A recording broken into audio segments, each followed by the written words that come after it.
IBN 7 हौसला है।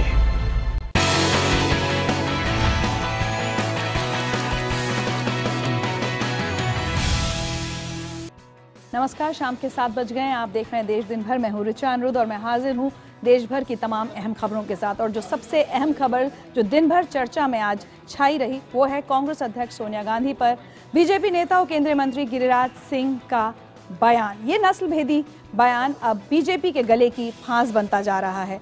कांग्रेस ने मोदी सरकार पर चौतरफा हमला शुरू कर दिया है और इस बार बयानों से तर कांग्रेस पार्टी सड़कों पर उतर आई है।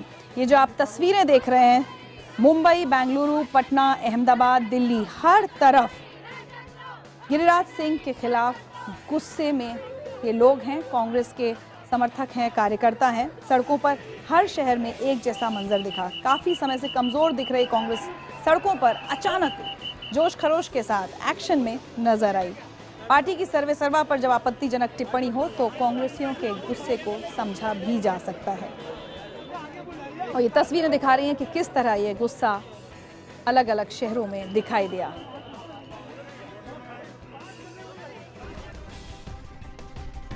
दिल्ली में कांग्रेस कार्यकर्ता गिरिराज सिंह के आवास पर सुबह 9:30 बजे ही धरना प्रदर्शन करने पहुंच गए और जमकर नारेबाजी की। प्रदर्शन कर रहे कांग्रेस कार्यकर्ताओं की पुलिस से झड़प हो गई। पुलिस ने प्रदर्शनकारियों को काबू करने के लिए लाठीचार्ज किया। इस दौरान पुलिस ने प्रदर्शनकारियों को हिरासत में ले लिया और पार्लियामेंट थाने ले गई। वहीं कांग्रेस की महिला विंग ने बीजेपी मुख्यालय के बाहर प्रदर्शन कर गिरिराज सिंह के इस्तीफे की मांग की। कांग्रेसी कार्यकर्ताओं के विरोध का जैसा जज्बा दिल्ली में दिखा, कुछ वैसा ही देश के बाकी हिस्सों में भी। मुंबई में गिरिराज के बयान से नाराज कांग्रेस कार्यकर्ताओं ने प्रधानमंत्री नरेंद्र मोदी के खिलाफ जमकर विरोध प्रदर्शन किया।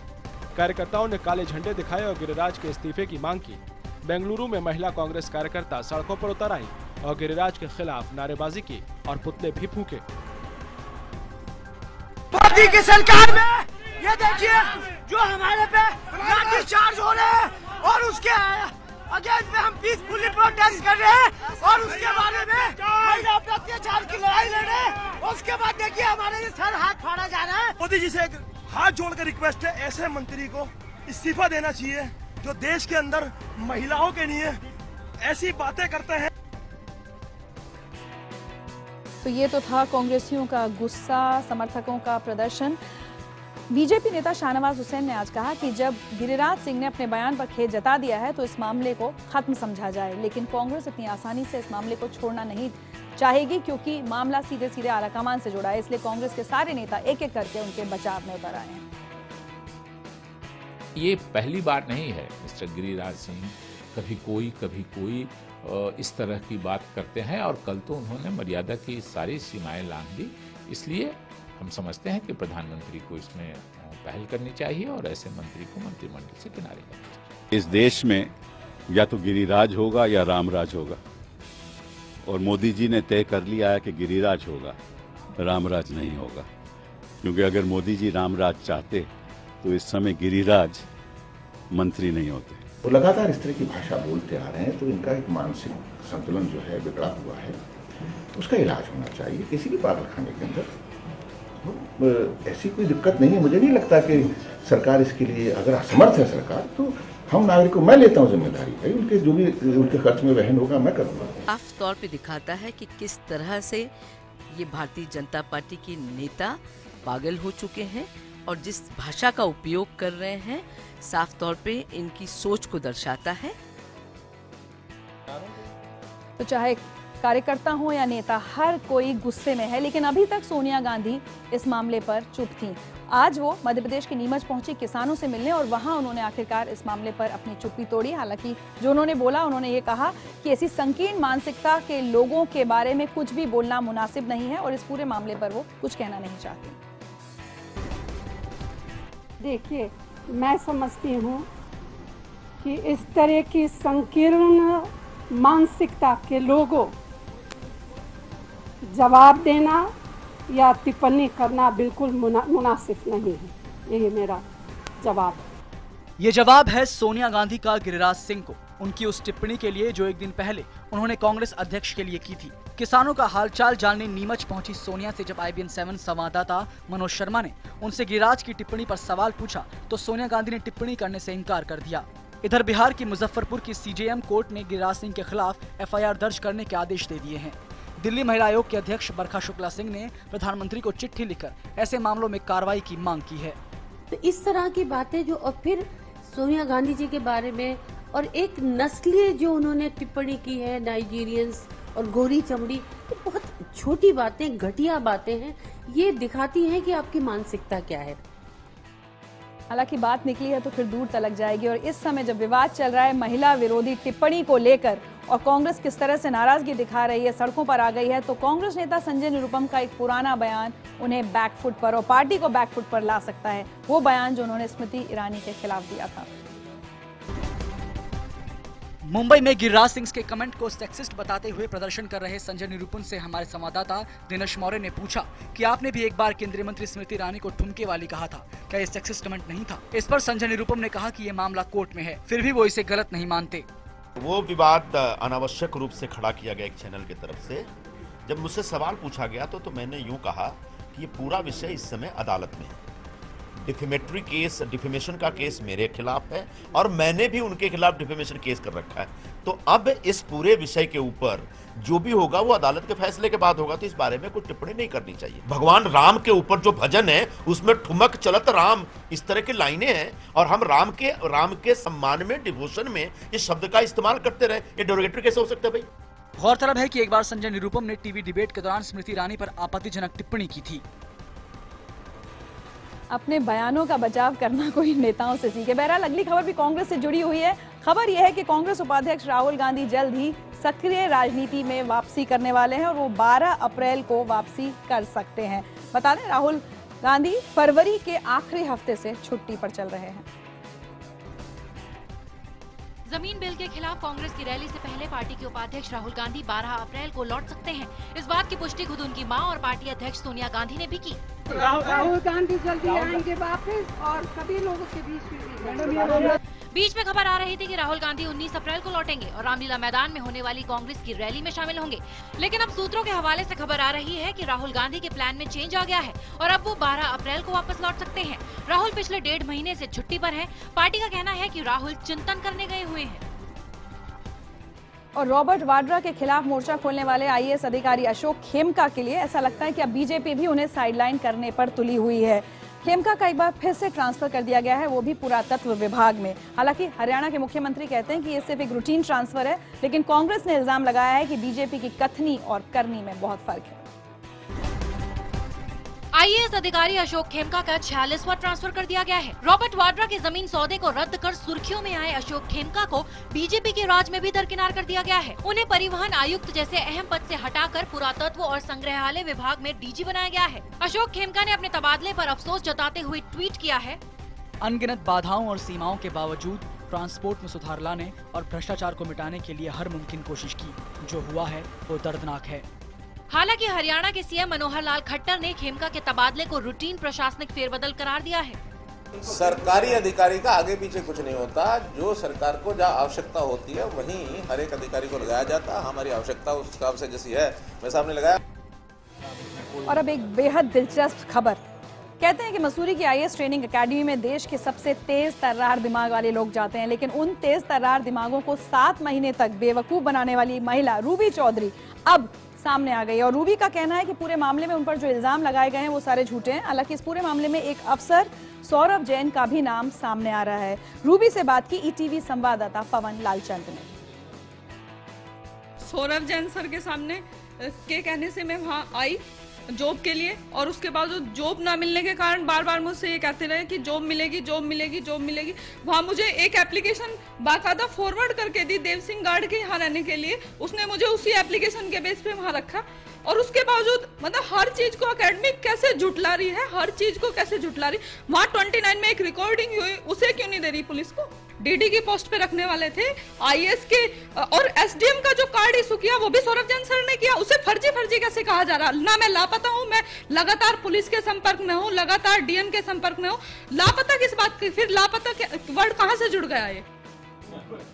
और अब खबर मुंबई से, जहां एक बार फिर एक आरोपी की हिरासत में मौत का मामला सामने आया है। पुलिस थाने में 52 साल के शख्स की मौत हो गई और पुलिस इसे खुदकुशी का मामला बताने की कोशिश कर रही है, लेकिन परिवार वाले पुलिस पर ही आरोप लगा रहे हैं।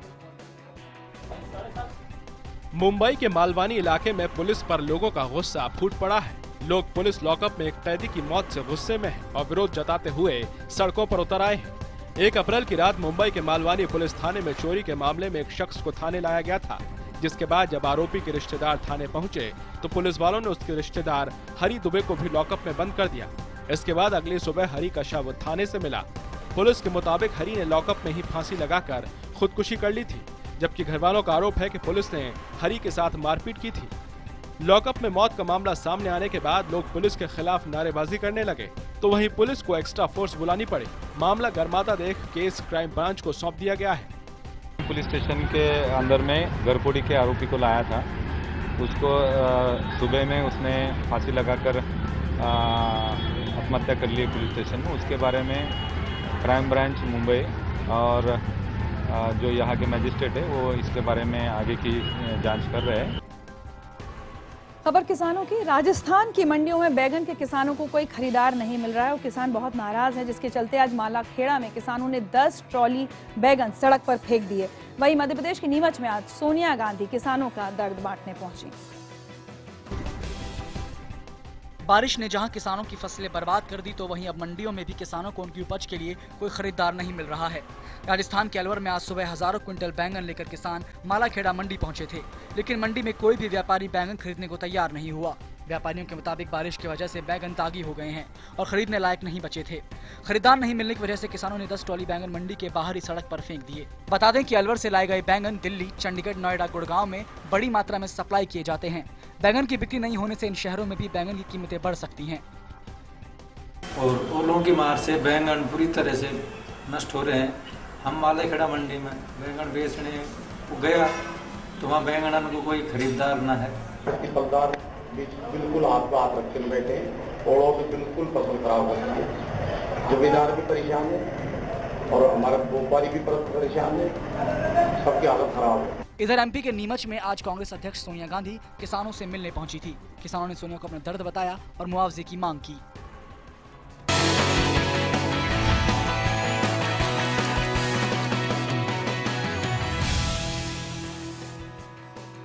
आप देख रहे हैं देश दिन भर। खबर उत्तर प्रदेश के सुल्तानपुर से, जहां रिश्ते एक बार फिर तार-तार हुए हैं। एक लड़की ने अपने ही 2 सगे भाइयों पर 2 साल से बलात्कार करने का सनसनीखेज आरोप लगाया है। पुलिस ने इस मामले में 7 लोगों को गिरफ्तार कर जेल भेज दिया है। जयसिंह कोतवाली की इस लड़की का रिश्तों पर से यकीन खत्म हो गया है। सगे भाई ने भाई बहन जैसे पवित्र रिश्ते की मर्यादा को तार-तार करने का काम किया है। खास बात ये है कि घर वालों की जानकारी में ये घिनौना काम होता रहा, लेकिन उन्होंने रोकने की कोई कोशिश नहीं की। नाबालिग ने 2 सगे भाइयों पर 2 साल से बलात्कार करने का आरोप लगाया है। इतना ही नहीं, लड़की का आरोप ये है कि वो 2 बार गर्भवती भी हो गई। साल भर पहले गर्भवती होने पर घर वालों ने उसका गर्भपात करा दिया था, लेकिन जब इस बार उसके गर्भपात की तैयारी हो रही थी तो वो भाग निकली और सोमवार को उसने पुलिस से गुहार लगाई। लड़की की सूचना पर पुलिस ने गर्भपात कराने वाले अवैध रूप से चल रहे एक नर्सिंग होम पर छापा मारकर उसकी संचालिका और उसके बेटे को गिरफ्तार कर लिया है। लड़की की जानकारी के आधार पर लड़की के माता पिता, उसकी दादी, उसकी चचेरी बहन और एक आरोपी भाई को पुलिस ने गिरफ्तार किया, जबकि दूसरा भाई फरार है। हरियाणा हो, उत्तर प्रदेश हो, कहीं पर भी हालात बदलने का नाम नहीं ले रहे। अगली एक बहुत दुखद खबर सोनीपत से, जहां रेप पीड़ित एक नाबालिग छात्रा ने खुद को फांसी लगाकर खुदकुशी कर ली और साथ ही उसने जज को एक चिट्ठी लिखी है जिसमें उसने समाज को जिम्मेदार ठहराया है और इंसाफ की मांग की है। फिलहाल पुलिस ने मामला दर्ज कर छानबीन शुरू कर दी है और कैबिनेट मंत्री कविता जैन ने ऐसी घटनाओं में कमी लाने के लिए समाज को अपनी मानसिकता बदलने का संदेश दिया है। खुदकुशी करना गलत है, ये वो जानती थी, लेकिन समाज उसे जीने नहीं देगा, इसलिए अब वो जिंदा नहीं रह सकती। 10वीं की एक छात्रा ने अपने सुसाइड नोट में ये लिखकर फांसी लगाकर जान दे दी। 3 सितंबर 2014 को सुनील नाम के युवक ने अपने साथी के साथ मिलकर गैंगरेप किया। इस घटना ने इस मासूम की जिंदगी को नर्क बना दिया। गैंगरेप के बाद पीड़ित छात्रा ने स्कूल जाना भी छोड़ दिया था। पीड़िता ने यह भी लिखा कि जिसने उसके साथ रेप किया उसे सजा मिलनी चाहिए, ताकि इसके बाद कोई लड़की सुसाइड न करे। और हमारी अगली खबर आधुनिक होने का दावा करने वाले हमारे समाज की कड़वी हकीकत दिखाता है। मध्य प्रदेश के खंडवा में बच्चा न होने की वजह से ससुराल वालों ने अपनी बहू की आंखें फोड़ डाली। 4 साल हो गए थे शादी को, बच्चा नहीं हो रहा था। इसकी वजह से इस महिला को रोज पीटा जाता था। घटना के बाद से ससुराल वाले फरार हैं। 21वीं सदी में भी लोगों की मानसिकता नहीं बदल सकी है। खंडवा में एक महिला की दोनों आंखें फोड़ दी गईं क्योंकि उसे शादी के बाद 4 साल से कोई बच्चा नहीं था। पुलिस के मुताबिक खंडवा के कोलगांव में रहने वाली सीमा की शादी 4 साल पहले हुई थी, लेकिन बच्चा नहीं होने की वजह से उसके ससुराल वाले उसे रोजाना मारा करते थे। पिछले 15 दिनों से महिला को उसका पति कमरे में बंद करके पीटने लगा और एक दिन उसकी आंखें ही फोड़ डाली। महिला की चिल्लाने की आवाज सुनकर पड़ोसी उसकी मदद के लिए पहुँच गए। महिला अस्पताल में भर्ती है और उसकी हालत गंभीर बताई जा रही है। इसने मारा और वे गाँव में चले गए, गांजा पिया करा लोग उनके साथ, गुंडा उनके साथ। कभी काम नहीं करती है, इस पे से खूब मारा है और बम बंद कर दी कमरे में, और कमरे में बंद करके खूब घसीट इसके मारा है और जो आंख में लकड़ी चला दी, आंख फोड़ दी इसने। दुख भी होता है ऐसी खबरों को देखकर और गुस्सा भी आता है, लेकिन क्या कर सकते हैं। अगली खबर उत्तर प्रदेश के अलीगढ़ से, जहां एक शख्स ने 4 शादियां की। इसलिए नहीं कि उसकी कोई मजबूरी थी, बल्कि उसे नई दुल्हनों का शौक था और सरकारी नौकरी होने की वजह से कई लड़कियां इस आदमी के चंगुल में आसानी से फंसती रहीं। अलीगढ़ में पुलिस ने एक शख्स को धोखे से 4 शादियां करने के जुर्म में गिरफ्तार किया है। अनिल ने कई दुल्हनों के शौक में 4 बार लड़कियों को अपने जाल में फंसाया और फिर उनसे शादी भी कर ली। पुलिस के मुताबिक अनिल को नई दुल्हन का शौक था, जिस वजह से वो लड़कियों को अपने जाल में फंसाकर शादी कर लेता था और फिर 5-6 महीने में उन्हें छोड़कर भाग जाता था। अनिल अपनी चालाकी से किसी भी महिला को इस बात की भनक नहीं लगने देता था। इसी वजह से उसने 4 अलग जगहों पर शादी रचाई थी ताकि किसी को उसकी सच्चाई का पता नहीं लग सके। अनिल एयरफोर्स में काम करता था और सरकारी नौकरी होने की वजह से लड़कियां अनिल के बहकावे में आसानी से आ जाती थी। 5 महीना रह के मेरी बेटी का गुमराह करके, और ये मुझे बताई नहीं कि मेरी शादी है चुकी है।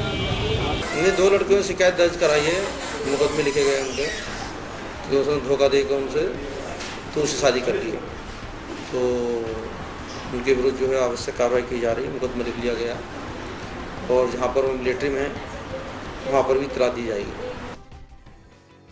और मध्य प्रदेश में नकली नोटों का मामला एनआईए को सौंप दिया गया है। इससे पहले भोपाल में क्राइम ब्रांच ने नकली नोटों का जो पूरा मामला था, इसके तार नेपाल, बांग्लादेश और पाकिस्तान से जुड़े हुए बताए थे। एमपी में नकली नोट मामले की जांच कर रही क्राइम ब्रांच के बाद अब एनआईए यानी नेशनल इन्वेस्टिगेशन एजेंसी को मामले की जांच के आदेश दे दिए गए हैं। भोपाल क्राइम ब्रांच ने इस मामले में अंतर्राष्ट्रीय गिरोह का पर्दाफाश करते हुए 8 लोगों को गिरफ्तार किया था। क्राइम ब्रांच ने इन लोगों के पास से 10 लाख से ज्यादा की नकली करेंसी बरामद की थी। क्राइम ब्रांच के मुताबिक पाकिस्तान, नेपाल और बांग्लादेश से मामले के तार जुड़े हुए हैं।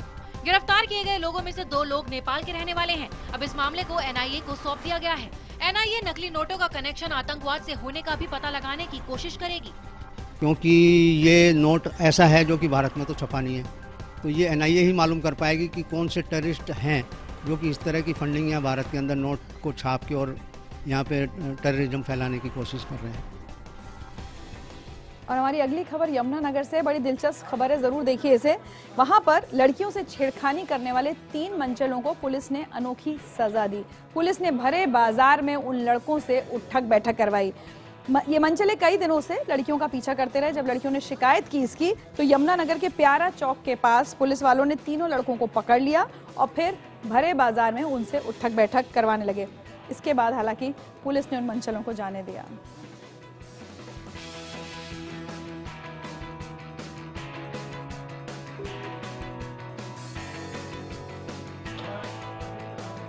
काश की ऐसी सजा हर शहर में हर पुलिस वाला ऐसे मंचलों को दे सके, कुछ तो संदेश जाएगा हमारे समाज में। इसी के साथ देश दिन भर में अभी मुझे दीजिए इजाजत। एक छोटे से ब्रेक के बाद स्पेशल रिपोर्ट।